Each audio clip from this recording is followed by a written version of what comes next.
इस विश्लेषण की शुरुआत हमने डरूमा डॉल से की थी। इस डरूमा डॉल का भारत से सदियों पुराना रिश्ता है, जिसकी बुनियाद है बौद्ध संत बोधि धर्म। बोधि धर्म और इस गुड़िया का रिश्ता समझने के लिए आपको इतिहास के कुछ पन्ने ध्यान से देखने चाहिए। संत बोधि धर्म भारत के कांचीपुरम से थे। 5वीं और 6ठी शताब्दी के बीच वो चीन और जापान गए थे, जहां उन्होंने बौद्ध धर्म की एक शाखा की स्थापना की थी। जापानी भाषा में बोधि धर्म को ही डरूमा जी कहा जाता है और उन्हीं के नाम पर इस गुड़िया को डरूमा डॉल कहा गया।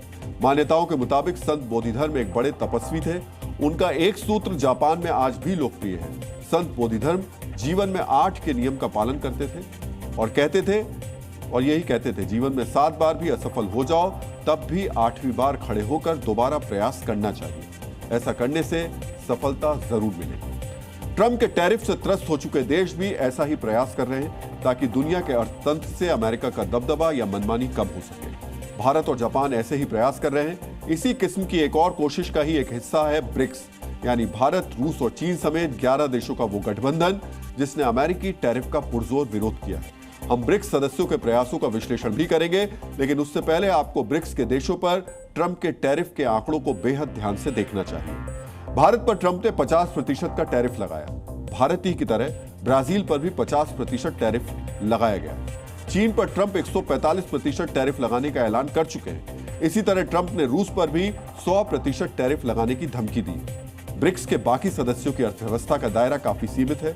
इसी वजह से ब्रिक्स के अहम सदस्यों पर ट्रंप ने टैरिफ वाला दांव खेला है और इन कदमों के पीछे सबसे बड़ी वजह मानी जा रही है ट्रंप के अंदर ब्रिक्स की दहशत। हम ऐसा क्यों कह रहे हैं, ये समझने के लिए आपको पिछली ब्रिक्स समिट की महत्वपूर्ण घोषणाएं बेहद गौर से देखनी चाहिए।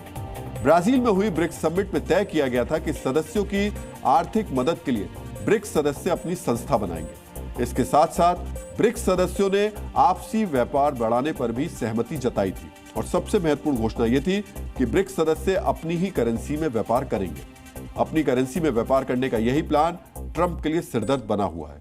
अगर भारत, चीन और रूस जैसी बड़ी अर्थव्यवस्थाओं ने अपनी करेंसी में व्यापार करना शुरू किया तो अंतर्राष्ट्रीय बाजार में डॉलर की अहमियत और कद दोनों मुंह के बल गिर जाएंगे। ऐसा अनुमान क्यों लगाया जा रहा है, यह समझने के लिए आपको कुछ समीकरण ध्यान से समझने होंगे। आज अंतर्राष्ट्रीय लेन देन का तकरीबन 80 से 90% हिस्सा डॉलर पर आधारित है। अगर ब्रिक्स सदस्यों ने अपनी करेंसी में व्यापार किया तो अंतर्राष्ट्रीय बाजार में डॉलर की डिमांड कम हो जाएगी, जिससे डॉलर की वैल्यू कमजोर होगी। कुछ जानकारों का अनुमान है कि ऐसा होने से दूसरे देशों के साथ साथ अमेरिका का व्यापारिक घाटा $1 ट्रिलियन तक पहुंच सकता है। सालों से तेल का अंतर्राष्ट्रीय व्यापार सिर्फ डॉलर से होता आया था, लेकिन 2023 में सऊदी अरब समेत कुछ कच्चे तेलों का उत्पादन करने वाले देशों ने डॉलर की जगह दूसरी करेंसी में व्यापार किया, जिससे डॉलर पर इन देशों की निर्भरता कुछ हद तक कम हो गई। जानकारों का मानना है अगर इस पैटर्न को सोने और रेयर अर्थ मेटल्स के रिजर्व का सहयोग मिला तो अगले 10 साल में अंतर्राष्ट्रीय व्यापार में डॉलर की दखल सिर्फ 50% तक रह जाएगी, यानी करेंसी का एक नया वर्ल्ड ऑर्डर खड़ा हो जाएगा।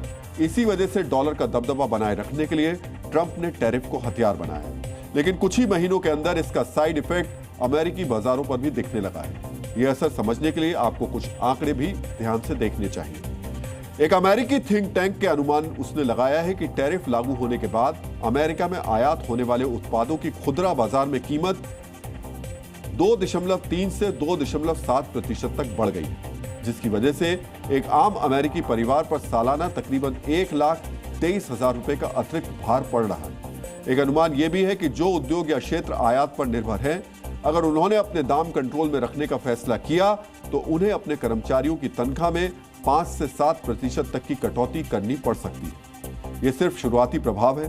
अमेरिका में किए गए कुछ आर्थिक शोध यह भी संकेत दे रहे हैं कि लंबी अवधि में ट्रंप के ये टैरिफ अमेरिका को फायदा कम और नुकसान ज्यादा दे सकते हैं। अमेरिकी अर्थव्यवस्था में जिस उछाल का दावा ट्रंप कर रहे हैं, शायद वो कभी आएगा ही नहीं। हो सकता है कि ऐसे ही अनुमानों को भारत, जापान और चीन जैसे देशों ने भी समझ लिया है।